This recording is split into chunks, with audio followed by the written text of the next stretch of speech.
May I? Yes. Good afternoon, Dr. Russell. Good afternoon, Mr. Brennan. Dr. Russell, we've met before. Yes.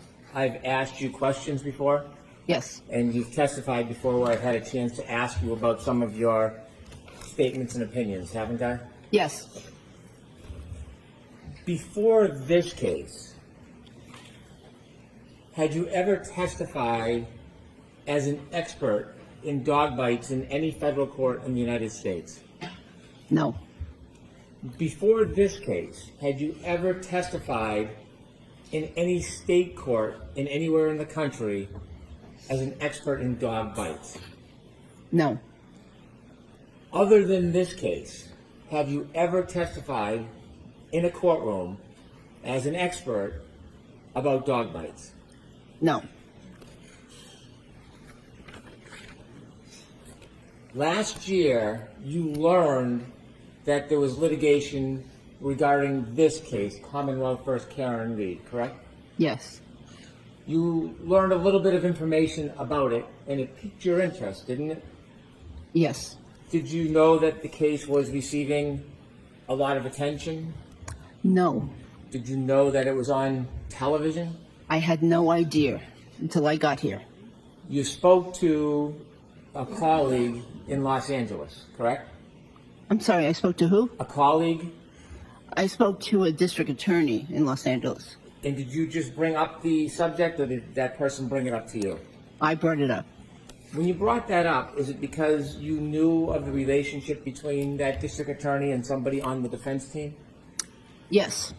You wanted to get involved in this high-profile case, didn't you? No. Well, you weren't called by anybody on the defense and retained as an expert in the traditional sense, were you? That's correct. It was after you reached out yourself and interjected yourself into this case, true? I did so for a reason. And the reason being that I knew I was one of the only people in the United States board certified and residency trained in emergency medicine and also residency trained in forensic pathology. And therefore I had a unique skill or knowledge set. And I was one of the very few people that had the knowledge of dog bites, as well as those other trainings. And because of the fact that you held this opinion about yourself, you wanted to get involved in this very high-profile case, didn't you? I thought I could help clarify the issues as to whether or not this could be a dog bite, and maybe they could move on to something else if it wasn't. Did you want to get involved? No, not really. Inevitably, you got hired by the defense, didn't you? Yes, I reluctantly agreed. And they paid for your time? They are paying for the time. Yes. Did you know that there was a relationship between the district attorney you spoke to in California and somebody on this defense table? I know, yes. So when you spoke to the district attorney, did you have the hope that they would reach out on your behalf to get you involved in this case? As I said, I hoped that they could reach out to the team and I could help clarify issues so that they could move on. If these weren't dog bites, then no sense spending a whole bunch of time on it. After you testified in this case last year, you then began to advertise yourself as a dog bite expert, didn't you? I had advertised myself many years ago as a dog bite expert. I think I'm not sure, but yes, I did advertise myself as a emergency medicine and forensic pathology expert. Did you take with other sub interests? Sure. Did you take a photograph of you testifying at trial and put it on a website to promote your accomplishments? It's a listing service for physicians, and yes, there is a photograph. So you took a photograph from your participation in this event? Yes, that's there. And you used that photograph in your participation in this event to try to procure future work, didn't you? I wouldn't say that was the reason, no. When you listed a number of things that you have experience in after this case, you then added that you were an expert in dog bites, didn't you? I believe I am an expert in dog bites, yes. But after this case, and after you took the photograph in this case, and after you created this advertising, you then added the fact that you were an expert in dog bites, didn't you? It was all at the same time, and it was submitted at the same time. Right. After this case, after you participated Well- and volunteered to involve yourself in this case, you then used it as a marketing opportunity, didn't you? Well, I had retired from my full-time job, and I had time, and I wanted to get more involved in some forensic legal cases, and not specifically dog bite cases. I have much more experience with other cases. Undoubtedly, I respect that, but simply after you testified in this case, you did use your participation as a way to try to garner future interest in cases and income, didn't you? I did, but I did not mention this case. Have you testified in any other court since this case as a dog bite expert? No. You had written a few articles that were peer reviewed on dog bites back in, is it the 1990s? Yes. And they involved law enforcement canines? Yes. And you described in those articles how a law enforcement canine grabs and holds, is that the technique they call it? Yes. Where they lock their jaw and then they pull and hold on to the subject that they're attacking or holding? Yes, that's what they were trained to do back then. And you would agree that there's a difference between, generally, the way a domestic dog bites and a law enforcement dog bites? Generally, yes. Since those two articles in 1990, have you authored anything else regarding dog bites? No. You had mentioned that you had gone to seminars regarding identification. Now, I had a chance to ask you a number of months ago about some details about training and education you have on pattern recognition analysis as it specifically relates to dog bites. Remember I asked you those questions a number of months ago?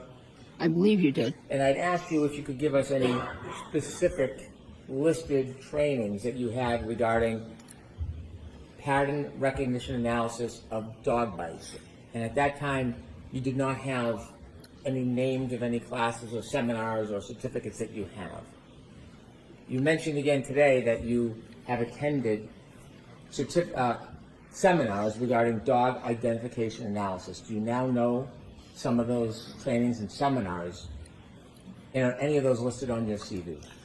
The trainings that I went to on bite marks in general, there were bite marks in general, and included things like how to determine what was a human bite, how to differentiate a human bite from a dog bite.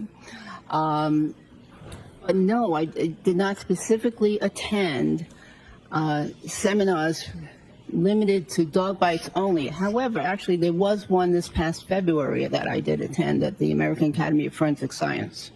Over your many, many decades, you did not attend any seminars on pattern recognition analysis of dog bites, did you? Specifically dog bites? No. I only want to talk about dog bites. I know you're well trained and educated. I respect that, but I want to talk about dog bites. You didn't attain any certificates in pattern recognition analysis of dog bites, did you? I don't think there are any that exist, any training programs like that. In fact, forensically, have you ever been presented with a wound and been asked to determine whether or not the source of it was a dog bite, other than right here in this very case? Have you ever been asked to do that in your entire history? In my clinical career, perhaps once or twice, but not, not that I can give you a specific name. Well, the couple times, tell us what stands out. When were you asked ever, over your entire career, to do a forensic evaluation of a wound and identify whether it was a dog bite? When did that happen? A forensic evaluation? No, never. Never. Never. Okay. It just doesn't come up. Okay. And so this is the first shot, the first crack you had at looking at a photograph and trying to make a determination based just on a photograph whether or not the wound is generated from a particular mechanism, and in this case, your opinion, a dog bite. No, actually, I disagree. I've been taking photographs of dog bites since the 1990s. And when you took the photographs, you knew they were dog bites. I did know that there were dog bites, Have you- yes. I have a collection. I'm sorry. I didn't mean to interrupt you. I'm sorry. That was it. Okay. So, not when you knew it was a dog bite and you took a photo. I know you have an interest. I'm asking, other than this case, there was never ever a time in your career where you were presented with a photo and asked to give an opinion whether the mechanism of injury was a dog bite, other than this case. That's correct. So this is not a pattern recognition analysis engagement that you have any experience in before this effort. I've recognized that pattern many times. I appreciate your opinion, but I want to ask my question. You do not have experience over your long, accomplished career in the effort of pattern recognition analysis of dog bite wounds. Isn't that fair to say? Okay. You mentioned before, and you just mentioned again, so I want to ask you some more questions. Do you believe that you are uniquely qualified to look at a photograph and give an opinion about the source of the injury? I'm not uniquely qualified. That's done all the time in forensic pathology. Many forensic pathologists do that. Did you just say you're one of the very few physicians in the United States who has both the forensic and the clinical experience to look at a photograph and make a determination, the mechanism of injury?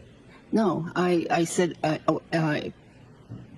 if I said that, then that was incorrect. I meant dog bites. But your question just now was not specific to dog bites. Right. Postmortem photographs are used all the time in forensic pathology for second opinions. You're right, my apologies. Did you say today and before, have you said that you believe you're one of only few physicians in the United States who could authoritatively distinguish between causes of wounds when it relates to dog bites? I did say that, and that's because of my unique training.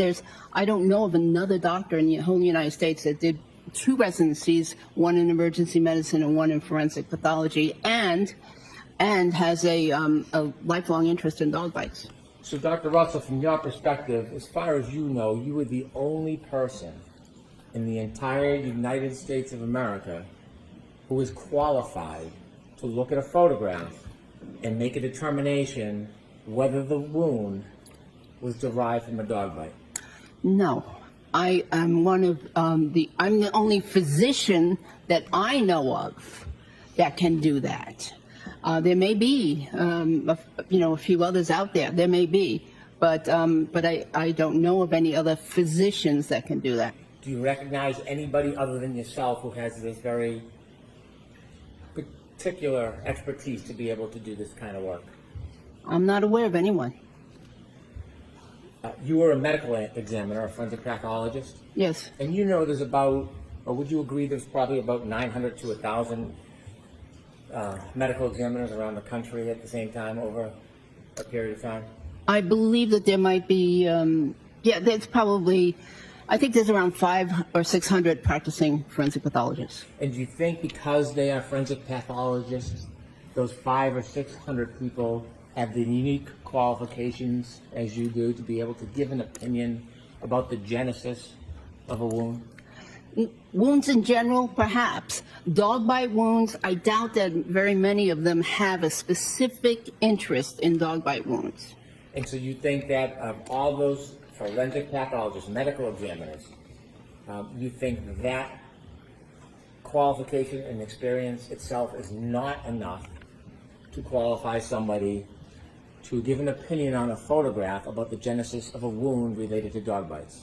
Well, if a forensic pathologist has autopsied 1 or 2 cases of dog bite wounds versus my experience with over 500 to 1,000 cases of dog bite wounds, I'm not so sure that person would be a very good expert in that kind of a case. Have you ever heard of a doctor named Dr. La Posada?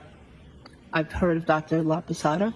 Have you ever read any reports by Dr. La Posada? No.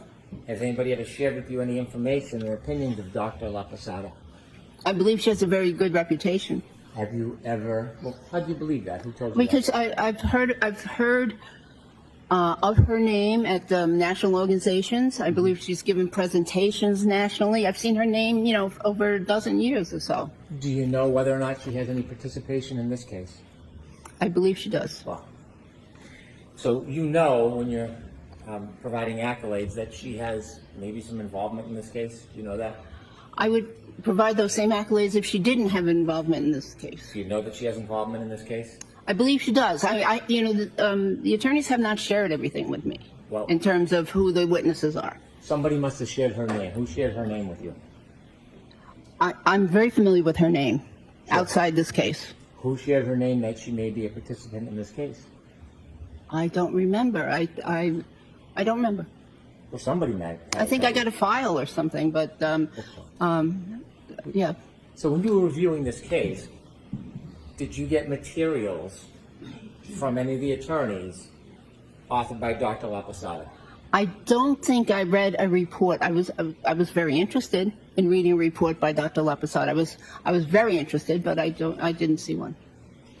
So when you received materials in this case, you didn't read all the materials the defense gave you? I don't believe they gave me the report. What report? Any report that Dr. La Posada might have written. Do you know whether or not you've received the report or not?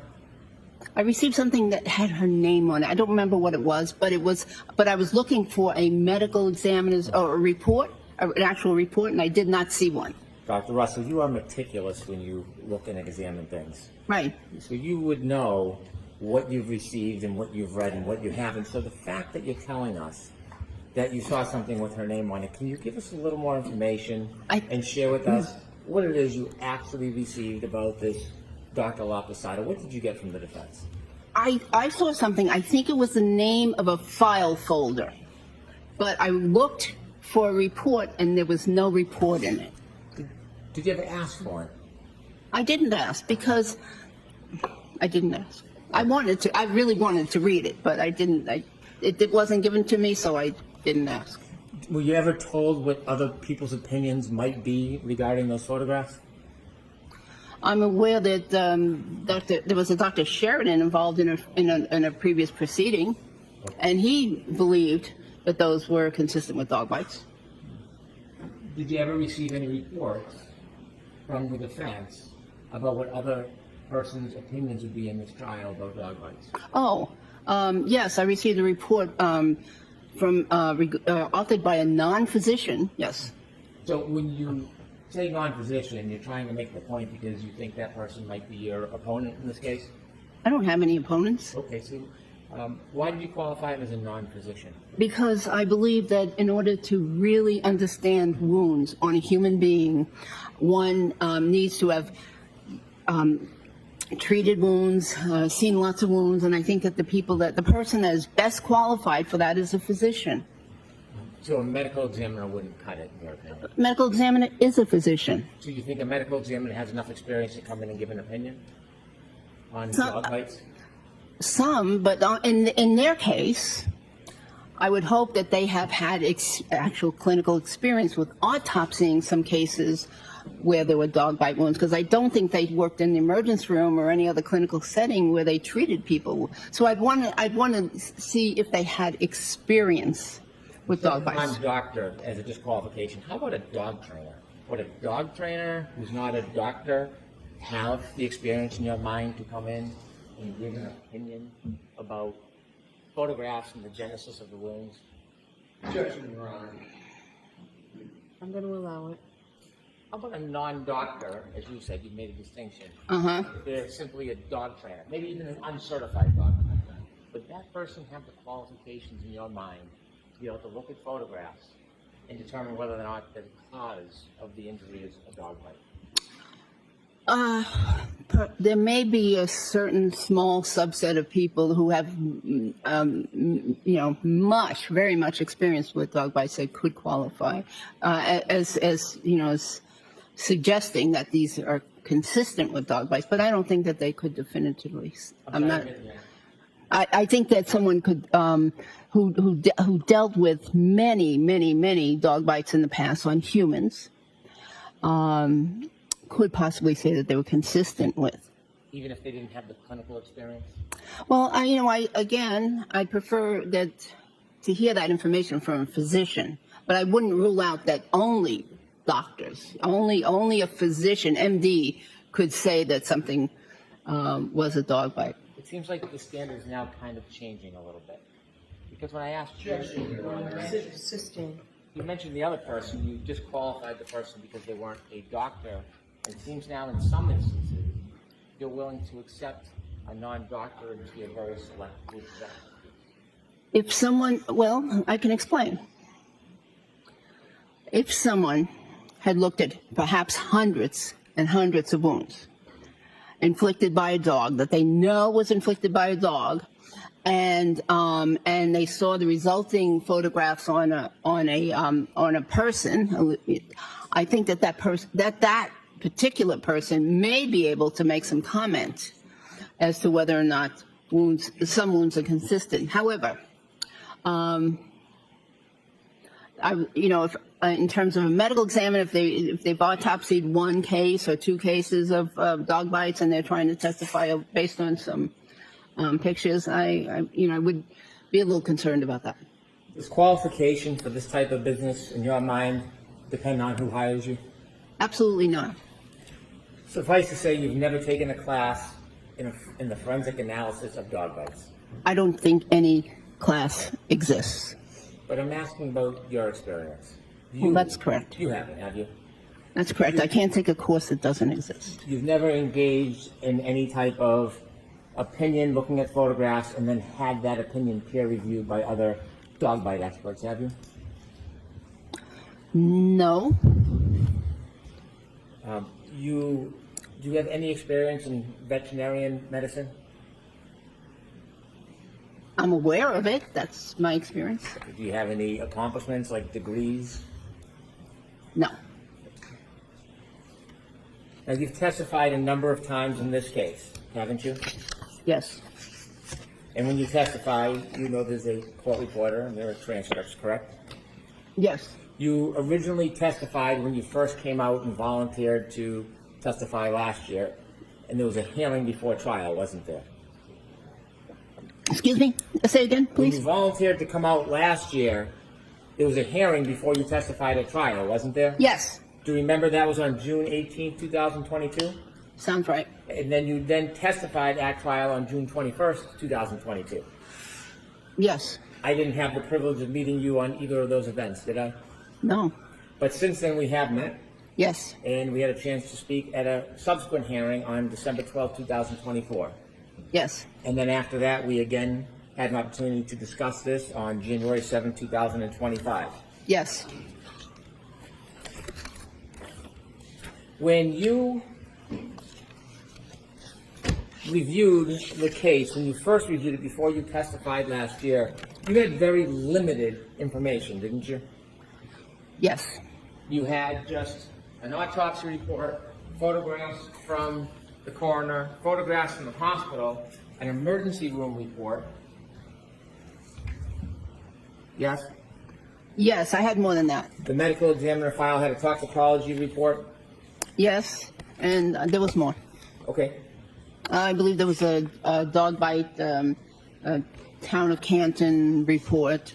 Okay. So when you had an opportunity to look at the medical examiner's report, you yourself had been a medical examiner, correct? Yes. And there's a unique advantage of actually conducting an autopsy as opposed to just looking at photographs, isn't there? Yes, there is. And if you are actually conducting the autopsy, you firsthand can make observations about injuries, make measurements, and see things that don't always appear in photographs. That's correct. And when you would do medical exams, you had a distinct advantage over people who would later see your work, a written report, or photographs, because you were there actually conducting the investigation. Yes. And it's for that reason that when you testified before, you have acknowledged that you relied on Dr. Scordi Bello's report for information. Yes. Because you didn't have the benefit of doing measurements or looking at depths or anything else firsthand. Yes. Correct. And when you relied on Dr. Scordy Bellows' report for information, Yes. because you didn't have the benefit of doing measurements or looking at depths or anything else firsthand. Yes. Correct. And when you looked at that photograph that you discussed with the jury, you also had a chance to see Dr. Scordy Bellows' report regarding the abrasions on Mr. O'Keefe's arm. Yes. She described those abrasions as superficial, didn't she? Yes. She actually gave measurements, 3 centimeter superficial abrasion on the right medial upper arm. Right? Yes. You not only read that, you deferred to her ability to have a first-hand observation, and you accepted that as true, didn't you? Yes, but there's no interpretation of that abrasion. Multiple abrasions from 2 to 3 millimeters and up to 7 centimeters on the posterior right arm and forearm. Yes. Did you read that from I Dr. did. Scordy? Yes. Did you accept her finding and observation? Yes. And you would agree she was in a far superior position than you when she made these observations and notes, correct? They are not inconsistent with what I said. That's not what I asked, though. Okay. Sorry, I didn't mean to be sharp. Okay. I apologize. Did you rely on her ability and first-hand observation of those wounds? Yes. And did you appreciate or accept the fact she had a superior opportunity to evaluate those wounds firsthand that you did not have the benefit of? She made no interpretation of those ones. Well, did you know that Dr. Scordy Bellows has described them as superficial? They are. Did you know that she said there was no depth and no puncture? Not inconsistent with what I said. I understand, doctor, but I'm asking you, do you I- know that her position is that there was no puncture and no depth to those wounds? Objection, Your Honor. Could the witness see the report that he keeps referring to? Can you answer that question without seeing it, or do you need to see it? Well, I remember it, but there's no inconsistency here. I agree with that. Would you accept that Dr. Scordy Bellows' opinion is that there was no depth and no puncture to those wounds? May I see the report? It might not be in the report. I'm asking about any testimony, anything that she's ever said. Would you agree or accept her position that there was no puncture or depth to those wounds? Objection, Your Honor. Like all the questions that were about an autopsy.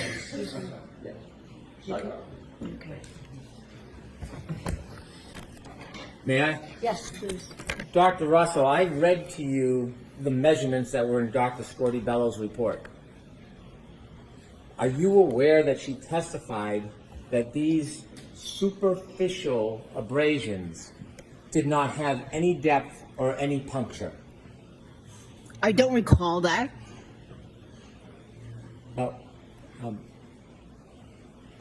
would you agree if Dr. Scordy Bellows testified in this court that those superficial abrasions did not have any puncture or depth? Would you agree with that assessment? Objection, Your Honor.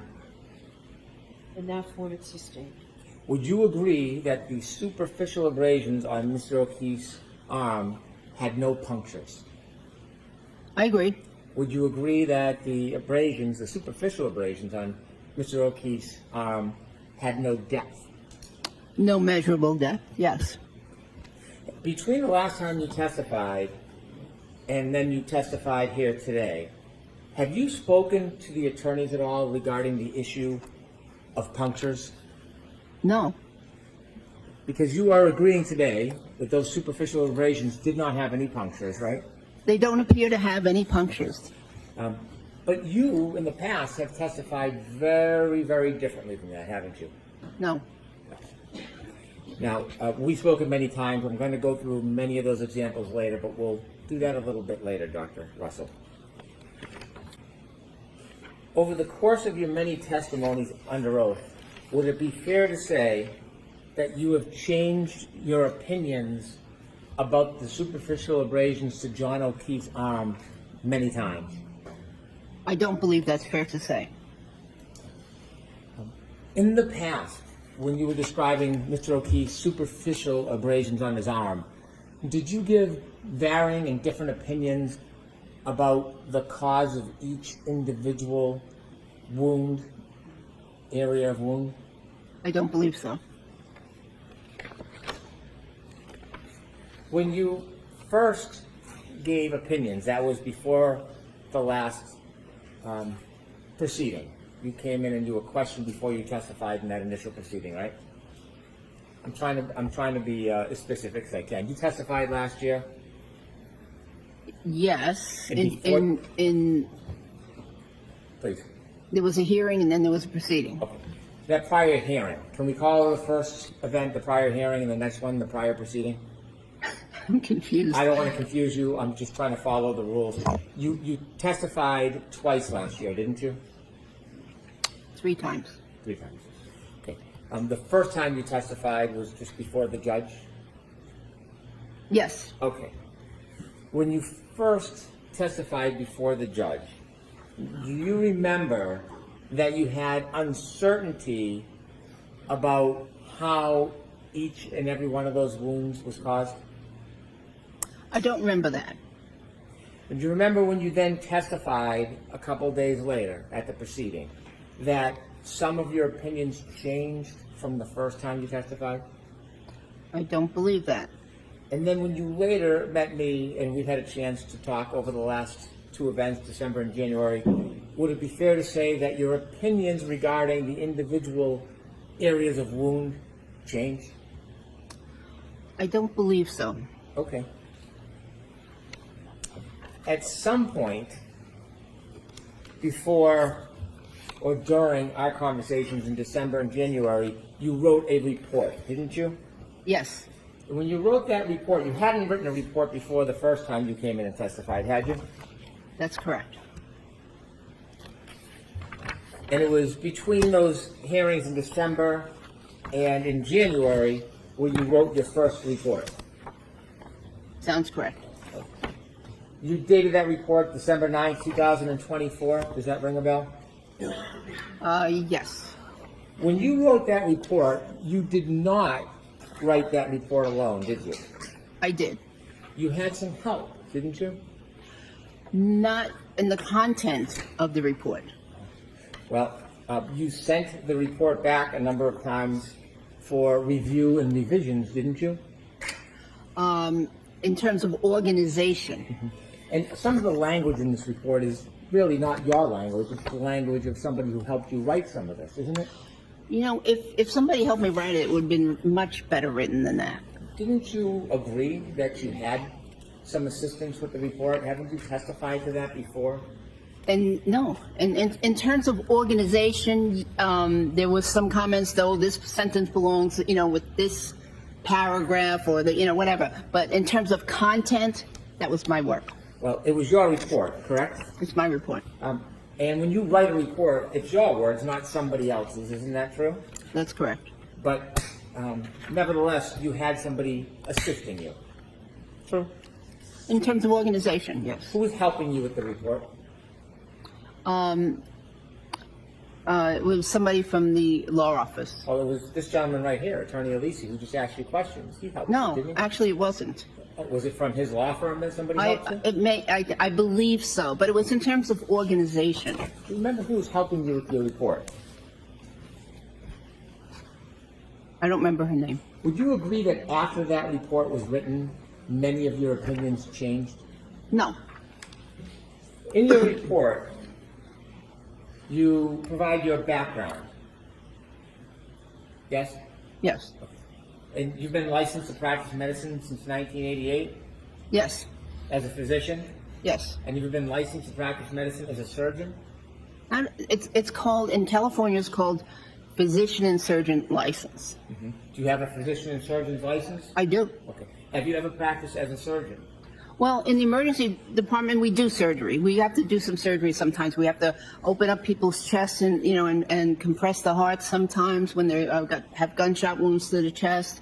I've had to put chest tubes in. I've had to debride dog bite wounds and other wounds. So yes, there is a component of surgery. If you do stitches, that's considered surgery, isn't it? Maybe. Well, medically speaking, stitches is surgery. I don't know. Maybe. Okay. You have a surgeon's license. I have a physician and surgeon's license in California. Now, when you first looked at this case and testified, do you remember when you were looking at Mr. O'Keefe's superficial wounds, you said that you thought they appeared to be consistent with an animal attack? I do remember that. And when you were describing animal attack, you were a lot less specific than you were today, weren't you? Yes.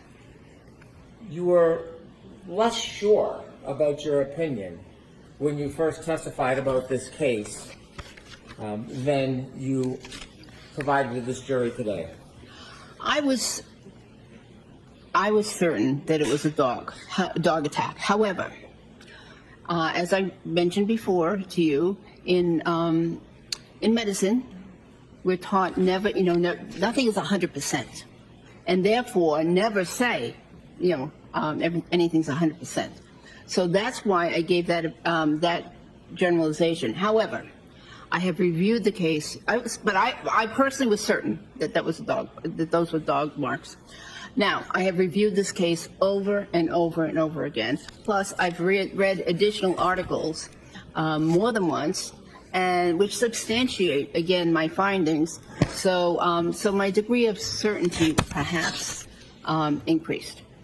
So when you first testified in this case, back in June of 2022, are you agreeing that your testimony was less certain than today? I believed that it was a dog attack at that time. When you testified, you didn't say dog attack, you said animal attack at the beginning, didn't you? Yes. And when you were asked about the cause, you said that it could be bite or scratch wounds. Correct. So back in June, when you were looking at individual wounds, you, at that time anyways, were unable to differentiate between bite and scratch wounds. They are very similar. I understand, but today you seem pretty unequivocal. So I want to go back to the beginning and see the evolution. I'm asking a question. All right. So the argumentative part is out. Ask the question, Mr. Wood. I want to go back to identify the evolution of your opinions. So let's start at the beginning. So, question, please. At the beginning, before your opinion evolved, you started with an opinion that this could have been either bite or scratch wounds, right? Yes. And if there was actually a methodology where you could identify superficial abrasions and make a determination whether it was from an animal or a dog, there would be something definitive, specific, where you could identify a scratch from a bite wound, wouldn't there be? Not unless there was a piece of tooth in the wound or a piece of nail. There would otherwise not be any specificity. You talked about patterns when you first testified back in June of last year. Mm-hmm. And when you talked about the patterns, again, you had some uncertainty whether those patterns were caused by nails, claws, or could have been caused by teeth. Isn't that fair to say originally that was your position? Yes, there is some overlap in terms of the appearances. They can appear very similar, and they can be arranged very similar in terms of parallel lines. In fact, when you first testified, you weren't consistently even saying that it was a dog, or as you say today, dog attack. You were saying, in your opinion, that they were the result of animal bites or scratches. That was what you originally opined, isn't it? We just went through that, yes. And at some point, you said that it might most likely be a large dog. Do you remember that? Objection, Your Honor. Can we propose